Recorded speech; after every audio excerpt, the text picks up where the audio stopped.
Texto de Felipe Arthur dos Reis. Se está na rua, é de todes. O grafite, São Paulo e suas histórias. A pluralidade é um dos grandes exemplos da diversidade da cidade de São Paulo.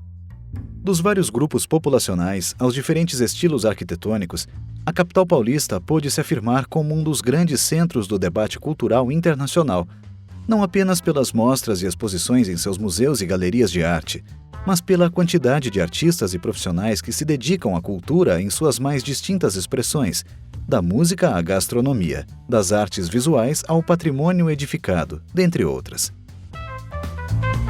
Da zona leste para o oeste, do sul ao norte e mesmo no centro da cidade, nota-se o papel de distintas comunidades que se instalaram em São Paulo, sobretudo a partir do final do século XIX, como negros alforriados, recém-libertos e livres, vindos do interior e de outros estados, imigrantes europeus subvencionados pelo Estado, como grande parte dos italianos, portugueses e espanhóis, e, posteriormente, outros com recursos próprios, como é o caso de sírios, libaneses e japoneses, além de brasileiras e brasileiros que vieram de diferentes partes do país ao longo do século XX, migrantes de diferentes estados. Essa diversidade populacional, que hoje compõe uma cidade com mais de 12 milhões de habitantes, foi também a responsável por moldar as diferentes expressões artísticas e culturais presentes no cotidiano e na sociabilidade paulistana, como o samba e as feiras de rua, a coxinha de frango e os pisos de caquinhos de cerâmica vermelha que adornam muitas casas da cidade. E apesar de a palavra pluralidade possuir o mesmo sufixo da palavra cidade, ela não diz respeito apenas à diversidade e à riqueza cultural. A contradição e ambivalência fazem parte do conjunto de relações existentes na história e no presente das cidades. Por exemplo, ao simplesmente dizermos que houve uma diversidade populacional, nacional ou racial na composição da sociedade paulistana, a afirmação não nos ajuda a aprofundar as dinâmicas e tensões que fazem parte da capital paulista.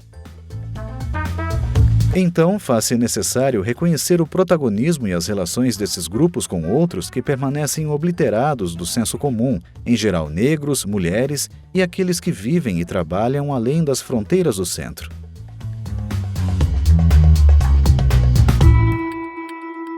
As tensões fazem parte do processo de produção das cidades, e isso se espelha quando surgem novas expressões artísticas e culturais. Essas tensões estiveram intimamente ligadas ao desenvolvimento do grafite como expressão cultural da cidade de São Paulo, a partir da segunda metade do século XX. Se hoje assistimos a uma melhor recepção e reconhecimento deste, inclusive como arte, o passado paulistano traz, ou trazia, outra realidade, na qual o grafite era encarado pejorativamente como marginal e até mesmo confundido com outras linguagens visuais, como o picho. O crescimento demográfico e urbano da cidade de São Paulo, experienciado ao longo do século XX, ajuda a explicar o afloramento do grafite como arte da contestação e até mesmo de publicidade na capital paulista. Das pouco mais de 30 mil pessoas que habitavam São Paulo em 1872, a cidade passou para quase 240 mil na virada do século, e mais de 500 mil em 1920, alcançando a cifra de 2 milhões de habitantes nos anos 1950. Esse aumento populacional também acompanhou um processo de urbanização das áreas ao redor do centro e mesmo de antigas áreas coloniais, como São Miguel e Pinheiros. Além de se tornar a cidade mais populosa do Brasil, São Paulo se transformou no principal centro econômico nacional, muitas vezes lembrado pela clássica e desgastada tríade do café, ferrovia e imigrante.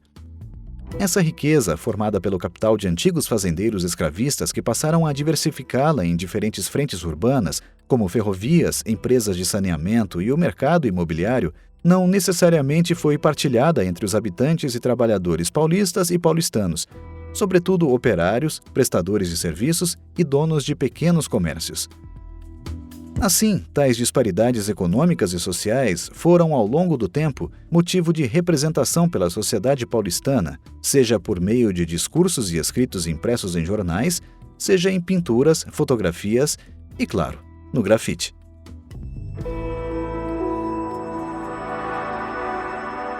Desde o começo do século XX, pode-se observar como a população paulistana se utiliza dos espaços públicos como forma de construção de uma narrativa visual que se comunique com o entorno. Se em um primeiro momento os cartazes de anúncios eram colados em paredes, muros e portões, como observado em muitas das fotografias de Aurélio Becherini, aos poucos percebe-se como esses mesmos espaços são também uma oportunidade para manifestações de cunho político e artístico. Nota de rodapé. Vide, por exemplo, as fotografias do cruzamento das ruas Direita e São Bento em 1912, nas quais o fotógrafo italiano registrou a imensidade de cartazes colados nas paredes do Grande Hotel da França. Foi nesse mesmo espaço que, 5 anos antes, funcionárias de fábricas de tecidos fariam uma das primeiras greves operárias da cidade, as quais levantavam estandartes com desenhos e escritos denunciando o não pagamento de salários por seus patrões. O evento em questão ficou conhecido como a Greve das Costureiras.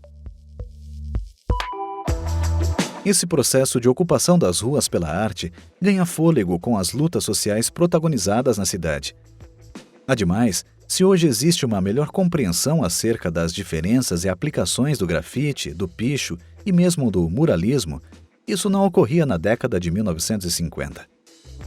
Em um debate acalorado na Câmara Municipal de São Paulo, ocorrido em 15 de junho de 1952, o vereador José Nicolini manifestou sua indignação ao ver desenhos e letras estampados nos muros de um prédio de apartamentos da Avenida Brigadeiro Luiz Antônio, pois estavam horrorosamente com dizeres criptocomunistas.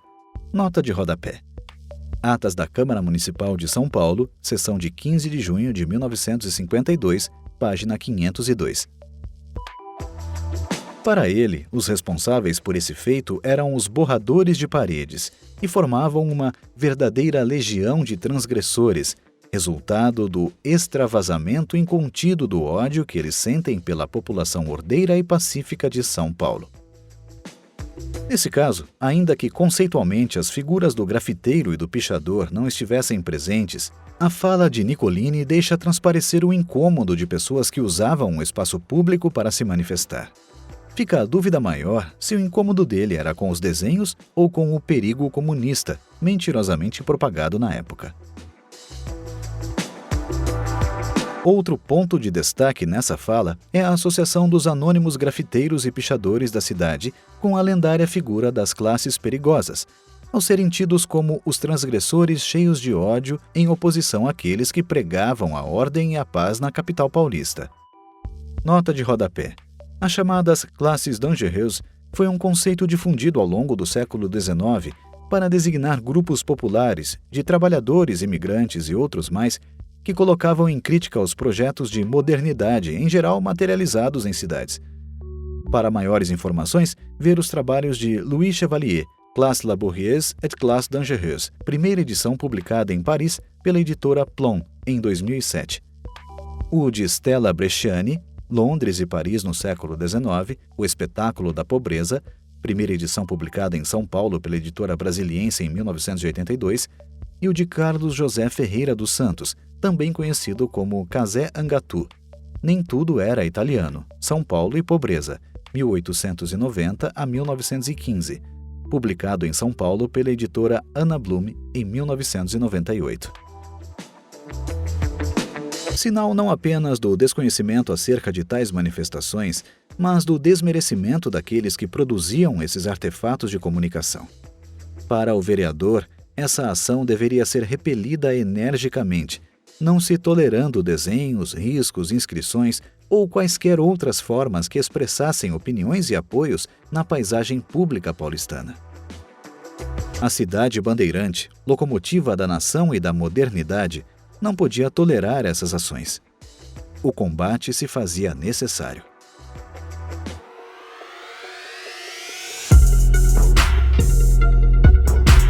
Com o advento da ditadura civil-militar em 1964, a criminalização das expressões artísticas, literárias e intelectuais se intensificou como nunca antes, e mesmo com seu fim em 1985, foi difícil de se estabelecer uma mudança de aceitação do grafite por parte da classe política e da sociedade paulistana como um todo.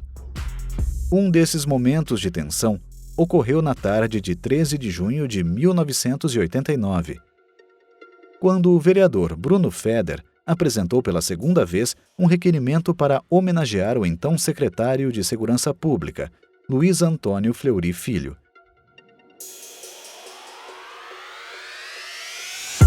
Para que continuasse a incriminar pichadores e grafiteiros da cidade de São Paulo. Seu pedido era claro: aplauso ao secretário da Segurança Pública, Dr. Luiz Antônio Fleury Filho, que determinou a aplicação do Código Penal contra a atuação dos pichadores e grafiteiros. Aquela terça-feira de pouco sol marcou não apenas o Palácio Anchieta, sede da Câmara Municipal de São Paulo, mas a cidade como um todo. Havia um importante debate que ocorria no centro e na periferia paulistana acerca do que significava o grafite para a cidade. E Bruno Feder, além de outros vereadores, faziam coro para que as ações de combate ao crime e à moralização urbana se efetuassem com celeridade, bastando assim aplicar o Código Penal brasileiro.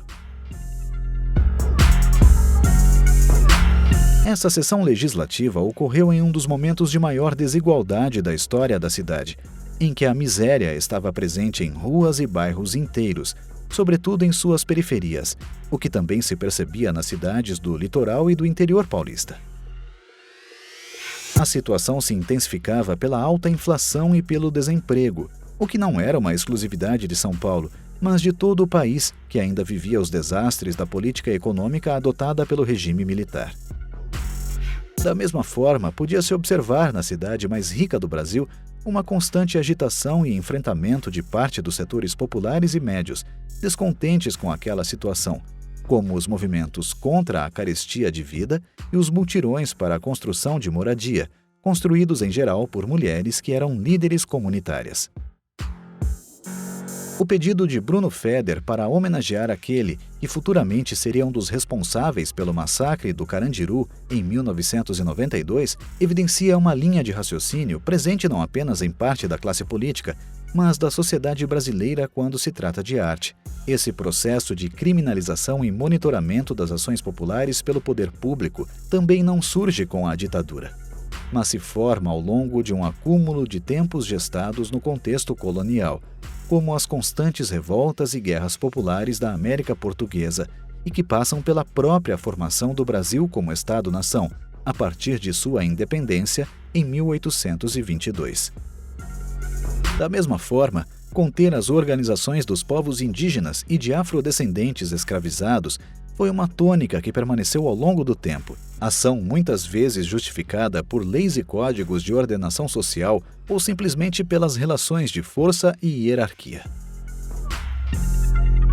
O acúmulo de tempos e de experiências repressoras também não significa que as articulações dos diferentes grupos sociais não surtiram efeitos concretos.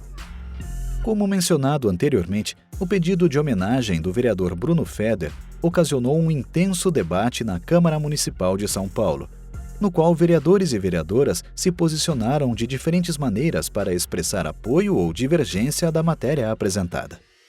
Para a vereadora Irede Cardoso, por exemplo, tanto a homenagem como as ações efetuadas pelo poder público deviam ser realizadas com cautela, a começar pela separação de pichadores e grafiteiros, já que, em se tratando dos primeiros, a população paulistana demonstrava um ódio muito grande contra esses cidadãos, e existiam pesquisas de opinião que recomendavam corte à mão dos pichadores. Nota de rodapé. Atas da Câmara Municipal de São Paulo, sessão de 8 de julho, 1989, página 39. Os debates efetuados na Câmara Municipal fornecem um rico repositório de como o poder público e a sociedade paulistana se posicionaram com os grafiteiros ao longo da segunda metade do século XX. Esses escritos, chamados de Atas da Câmara, permitem que, a depender do contexto histórico, possamos observar o posicionamento do poder público em diferentes temas. Logo, o que se percebe a partir da leitura desse material é justamente uma constante luta e envolvimento dos grafiteiros como profissionais da visualidade urbana de São Paulo, mas também como parte componente da afirmação de outros profissionais da cultura, como dançarinos, atores, artistas circenses, poetas, construtores e outros mais que fazem parte da própria história da cidade e da formação do Brasil contemporâneo. O grafite, assim como outras expressões artísticas do século XX, se destacou como um dos grandes fenômenos urbanos de contestação e de afirmação de grupos socialmente marginalizados, como pobres, negros e imigrantes.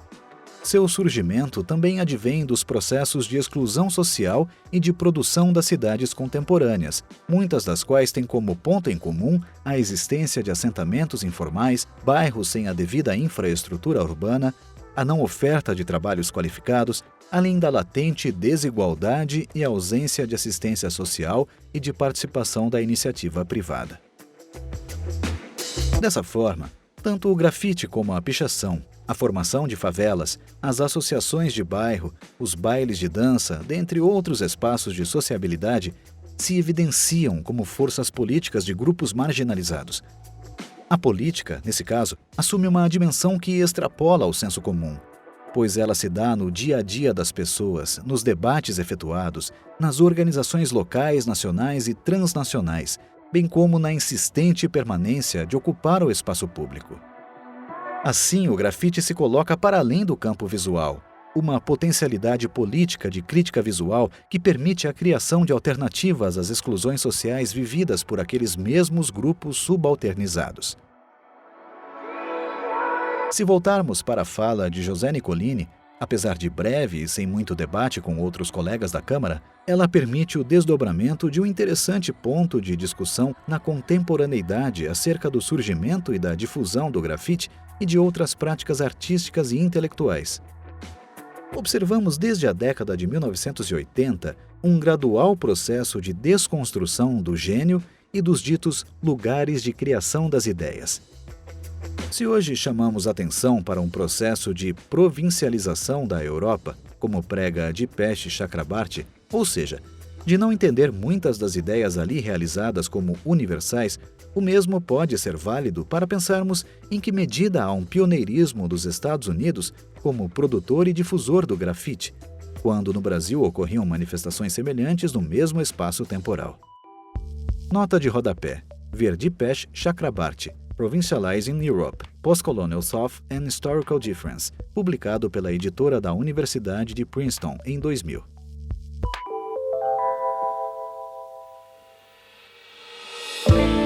Esse processo de busca de validação da produção local por um local externo não é elucidado pelo grafite, mas abrange diferentes linguagens artísticas e intelectuais. Para o grafiteiro nunca, ter que confiar no próprio taco não precisa de um carimbo de fora. A afirmação também vale se pensarmos nas dinâmicas históricas em que Nova York é tida como o espaço de nascimento e São Paulo como o espaço de reprodução do grafite. As circunstâncias de produção, tomadas notadamente a partir da experiência da cidade estadunidense, apresentam similaridades com a capital paulista, seja pelo evidente papel como centros econômicos dos seus países, seja pela latente desigualdade social que, sobretudo, suas populações negras viviam. Além disso, pensar a violência policial nos subúrbios e periferias dessas duas cidades ao longo da década de 1970 nos permite compreender mais do que uma simples apropriação da cultura estadunidense como propagado pelo senso comum. Talvez, se pensarmos nas circulações, trocas e condições históricas daquele e de outros momentos, teremos inclusive uma melhor compreensão de como as técnicas, ideias e formatos do grafite paulistano se desenvolveram ao longo do tempo. Celso Guittari, por exemplo, nos aponta algumas indicações de como o grafite, da década de 1970, já demonstrava vigor no cenário da cidade de São Paulo, a partir das figuras de Alex Valauri, Carlos Matuque e Valdemar Zeidler, os quais, contraditoriamente, não são entendidos como precursores do movimento. Para o autor, é a exposição ocorrida no Artist Space, em Nova York, em 1975, que demarca um espaço de criação e difusão da linguagem. Ora, se temporalmente a prática do grafite coexistia nessas duas cidades americanas, e esses artistas circulavam por diferentes lugares, é de se esperar que as técnicas, estilos e formas de representação também se aprimorassem, dados os diferentes contatos efetuados ao longo do tempo. Desse modo, não é de se desmerecer o papel que o grafite de Nova York possuiu, mas de ressaltar uma compreensão da potência do que foi produzido em São Paulo no mesmo contexto, a partir de suas condições particulares e coletivas. E além disso, perceber de que forma essa primeira geração de grafiteiros paulistana dialogou e formou suas bases a partir do contato com outros artistas locais tidos por nós até então como anônimos. Notas de rodapé. Alex Valauri, Asmara, Etiópia, 1949, São Paulo, 1987, possui diversas profissões ligadas ao mundo artístico, mas foi como grafiteiro que mais se tornou conhecido. Seus primeiros trabalhos foram desenvolvidos a partir de sua chegada ao Brasil em 1965, notadamente a xilogravura, que lhe rendeu 3 anos depois uma premiação no Salão de Arte Jovem. Daí em diante, diversas foram suas mostras. Junto à Associação Amigos do Museu de Arte Moderna de São Paulo, em 1970, em diversas edições da Bienal Internacional de São Paulo, 71, 77, 81 e 85, além da Pinacoteca do Estado em 1981. Um ano após sua morte, em 1988, sua obra foi tema de uma exposição no Museu da Imagem e do Som. Carlos Matucci, São Paulo, 1958, iniciou seus trabalhos no início da década de 1970, a partir do uso de diferentes materiais, como grafite, lápis de cor e colagens, tendo em vista que frequentava o ateliê de seu irmão Rubens. Seu outro irmão, Arthur, também teve um importante papel no processo de formação, sobretudo pelo papel dos vídeos e performances. Desde 1978, possui interesse em grafitar os muros da cidade de São Paulo, além de trabalhar como ilustrador em jornais, revistas e editoras. Da 18ª Bienal de Arte em 1985 a exposições individuais em galerias de arte, seu trabalho pode ser conferido em sua página online. Valdemar Zeidler Jr., São Paulo, 1958, é um pintor, cenógrafo, ilustrador e grafiteiro. Sua passagem como ilustrador de revistas e por editoras a partir da década de 1980 rendem a ele a possibilidade de expor no Museu de Arte Contemporânea, MAC USP, em 83, na Bienal Internacional de São Paulo, no mesmo ano, e em 85, no Parque Lage, Rio de Janeiro, em 1984, além da primeira Mostra Paulista de Grafite, no Museu da Imagem e do Som, em 1992. A não aceitação da ordem, da moralidade e do que é aceito socialmente foi uma das tônicas que fez com que o grafite se disseminasse na juventude paulistana ao longo da década de 1980, em conexão com o desejo e manifestação de abertura política do país diante da mórbida ditadura civil-militar. Seu impulsionamento se deu concomitantemente às greves operárias do ABC, às manifestações pelo direito à moradia e contra a carestia de vida, a luta pela não discriminação homossexual, o movimento feminista e as lutas dos movimentos negros, os quais colocaram fim aos 21 anos de uma ditadura que assassinou ao menos 191 pessoas e desapareceu com outras 243, além de ter torturado outras 20 mil. Logo, não há como desassociar a produção e história do grafite paulistano das condições políticas e sociais do seu contexto de produção, o que se percebe a partir da clássica Boca com Alfinete, de 1973, de Alex Valauri, em referência à censura em curso no país, ou O Pichador, de 82, de Carlos Matucci com Valdemar Zeidler Jr., no recém-inaugurado Sesc Fábrica da Pompeia. Nota de rodapé. Importante destacar que o Sesc Fábrica da Pompeia, atual Sesc Pompeia, foi palco do festival de punk O Começo do Fim do Mundo, realizado nos dias 27 e 28 de novembro de 1982. Além da proposta de união das diferentes bandas de punk de São Paulo e das cidades do ABC Paulista, Santo André, São Bernardo do Campo e São Caetano do Sul, o festival se tornou motivo de atenção por parte da Polícia Militar, não apenas pelo conteúdo crítico das músicas, como pela aglomeração no bairro da Zona Oeste paulistana. Ademais, o propósito de crítica e contestação social do grafite e da pichação não precisava necessariamente conter uma explícita mensagem aos acontecimentos do seu tempo, pois sua existência é para muitos grafiteiros e pichadores a própria crítica. Ou seja, grafitar e pichar muros, paredes, baixos de viadutos, sarjetas e córregos de rios era a principal ação de contestação, enfrentando a corrente noção do belo, da organização geométrica, da cidade ordenada e disciplinada. Esse processo de contestação política da década de 80, por diversas vezes, opôs o poder público aos pichadores e grafiteiros. Além dos exemplos anteriormente citados, percebe-se como também havia uma pejorativa associação desses artistas como forma de menosprezo ou inferioridade para designar um opositor. Por mais de 5 anos, o vereador Gabriel Ortega trouxe à tribuna a proposta de criação do Troféu Porcolino, que seria entregue a personalidades desacreditadas pelo povo paulistano, sobretudo políticos que escreviam seus nomes nos muros de ruas e avenidas da cidade. A proposta não vingou, mas, de certa forma, chama a atenção a tentativa de estabelecer um paralelo de comparação de certos políticos com grafiteiros e pichadores, já que, para ele, ambas as classes buscavam inscrever seus nomes na cidade.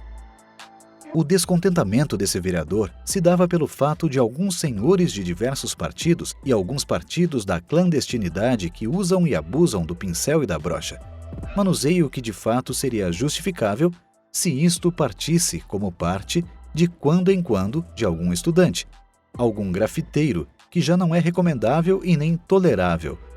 Mas pode-se admitir que um jovem enamorado coloque uma frase romântica, mas não se justifica a um deputado estadual ou federal. Nota de rodapé. Atas da Câmara Municipal de São Paulo. Sessão de 18 de abril de 85, página 42.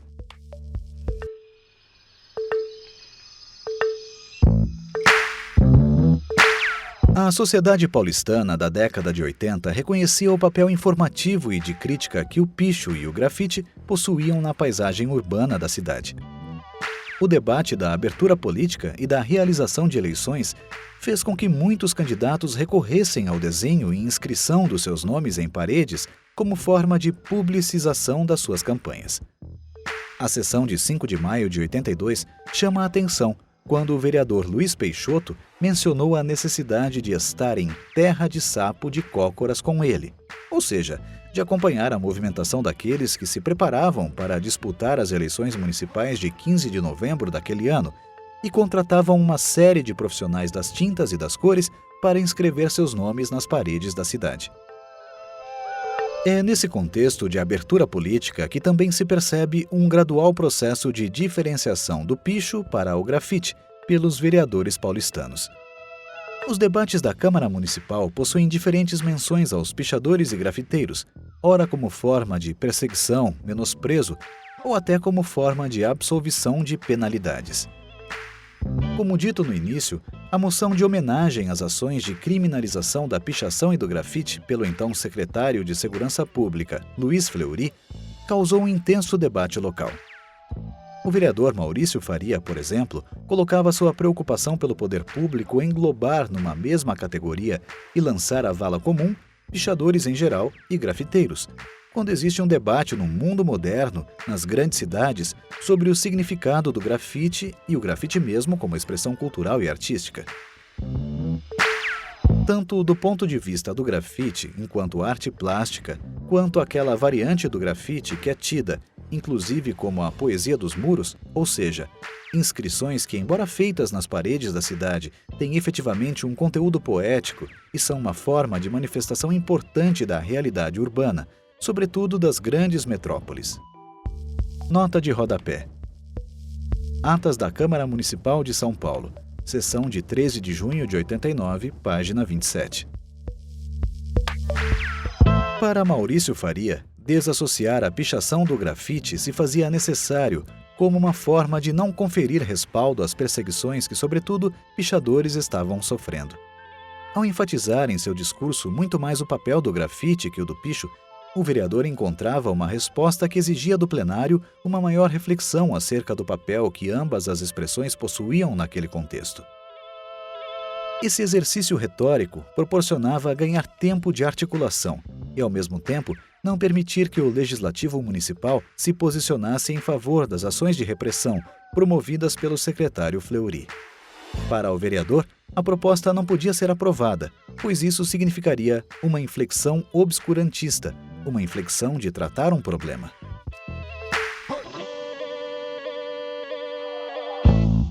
Fato é que nem todos eram unânimes na forma de enquadramento do grafite naquela São Paulo de 1989. Assim que Maurício Faria terminou a sua fala, o vereador Arnaldo de Abreu Madeira foi em defesa da moção promovida por Bruno Feder, justificando que a atuação de pichadores e grafiteiros era nociva ao patrimônio público da cidade, como viadutos, muros e passeios.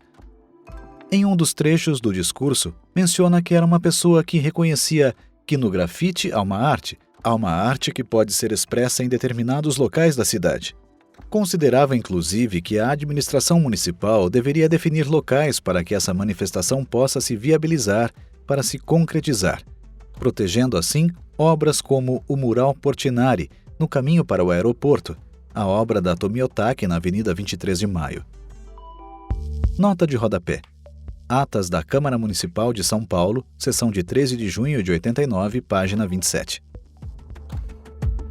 Ou seja, o político já compreendia o grafite como um componente da produção artística local em busca de uma espécie de valoração deste, contudo que estivesse confinado em um espaço, em uma área específica, e que não atingisse os olhos do espaço público, algo como um grafitródromo localizado em um bairro não central.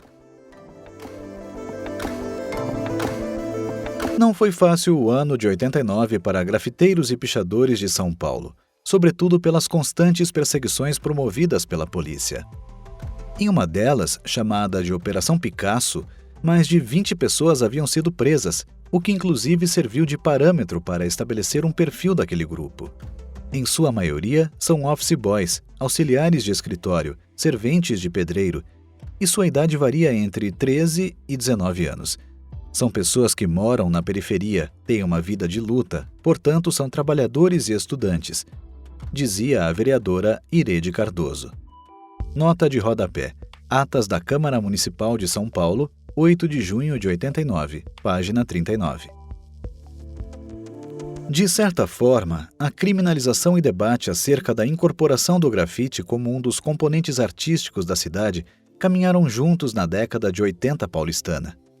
Sua inserção em exposições e publicações realizadas ao longo das décadas de 80 e 90, como a presença de Carlos Matuque, Alex Valauri e Valdemar Zeidler na 18ª Bienal de Arte de São Paulo em 85, evidencia a proposta de diálogo e valoração do grafite no circuito de mostras da cidade.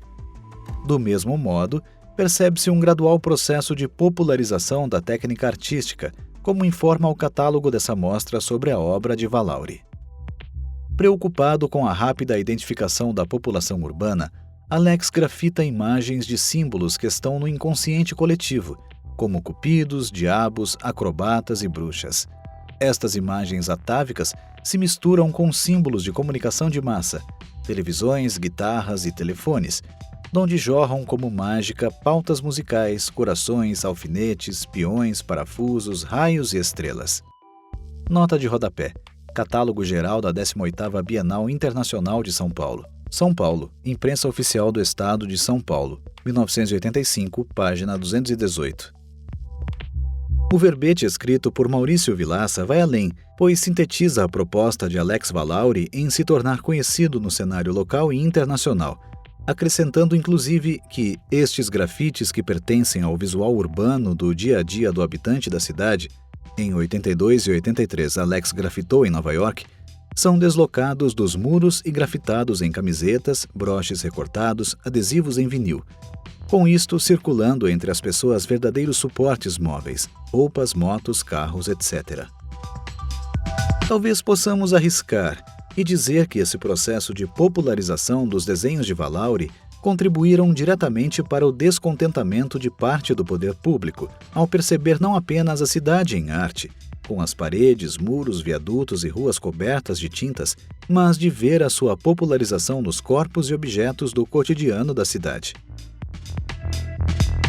Outras ações, como a Mostra Paulista do Grafite, organizada por Arthur Lara e o grupo Tupi Não Dá, e promovida pelo Museu da Imagem e do Som nos primeiros anos da década de 1990, e a mais recente Bienal do Grafite, realizada no Memorial da América Latina, também auxiliam a compreender um processo de introdução do grafite no interior de mostras e exposições do cenário paulistano. Nota de rodapé. O grupo Tupi Não Dá foi um dos primeiros coletivos de grafite de São Paulo, composto por figuras como Zé Catarro, Jaime Prades e Carlos Delfino, com trabalhos desenvolvidos com outros artistas convidados.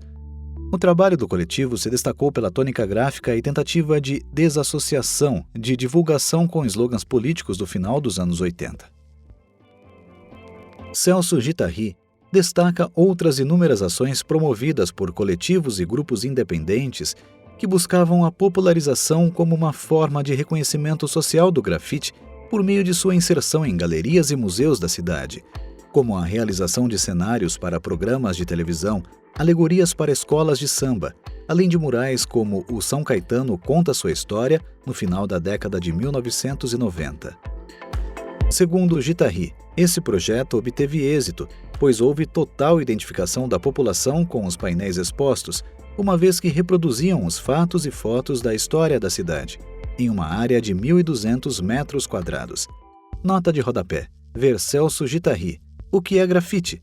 Publicado em São Paulo pela editora Brasiliense em 1999. Apesar de hoje o grafite ter uma considerável aceitação na sociedade paulistana, em que pese os contínuos apagões promovidos pelo poder público, a comunidade grafiteira não é unânime quanto à sua inserção em galerias de arte, museus e mesmo seu patrocínio pelo poder público e ou privado. Para Cláudio Duarte, também conhecido como Easy, é necessário grafitar a cidade continuamente e não depender do dinheiro aplicado para esse tipo de trabalho.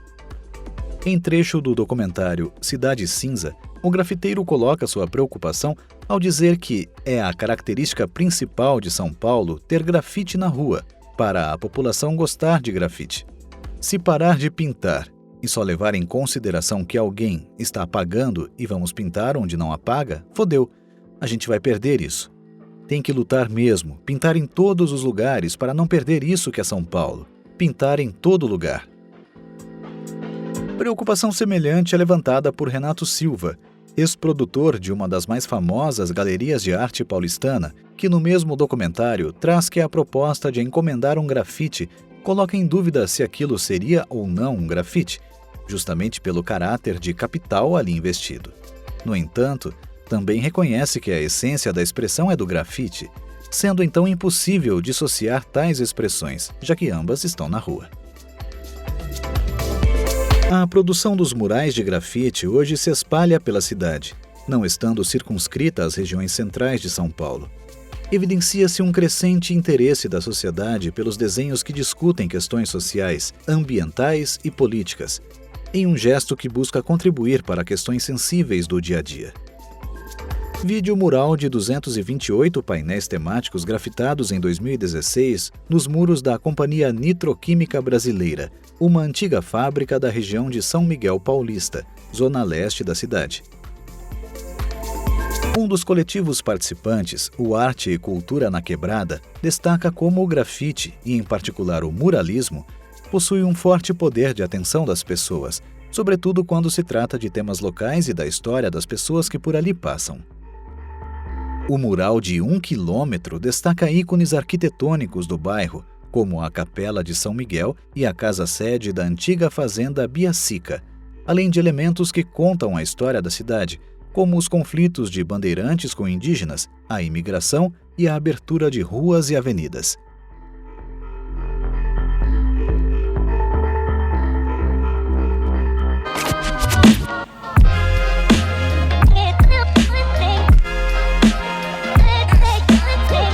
Se hoje percebemos uma maior aceitação pública do grafite na paisagem urbana paulistana, Não há como negar que isso só se deu por um longo período de lutas e contestações de pichadores, grafiteiros, pintores, muralistas e outros agentes, que ainda permanecem invisíveis na história da cidade. Do mesmo modo que há uma maior participação e sucesso do grafite em mostras e exposições, vide, por exemplo, a mostra Os Gêmeos, Segredos, na Pinacoteca do Estado, e do próprio festival Na Lata, organizado na região de Pinheiros, torna-se necessário pensarmos em outras formas de democratização do acesso desses murais pela cidade, a fim de que o preconceito e aversão ainda existentes sobre essas e outras expressões artísticas sejam eliminados.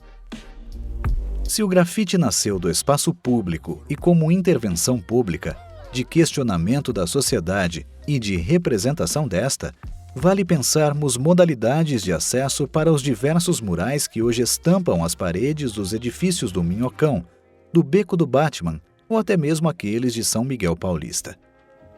A produção do grafite encontra hoje um momento único em prol de sua circulação e difusão na cidade de São Paulo, após um longo período de perseguições e embates. Difundir o grafite por meio do muralismo em paredes de edifícios e nos muros da cidade é uma oportunidade de fazer com que a cidade se reafirme como promotora de uma das linguagens artísticas mais significativas da atualidade. Ao ocuparmos espaços ditos vazios, a cidade cinza, pelo colorido dos pincéis e sprays, a cidade se reinventa e proporciona um espaço vivo e intenso de diálogo da sua representação com as aspirações políticas, econômicas e sociais que desejamos para o nosso tempo, notadamente o presente e o futuro.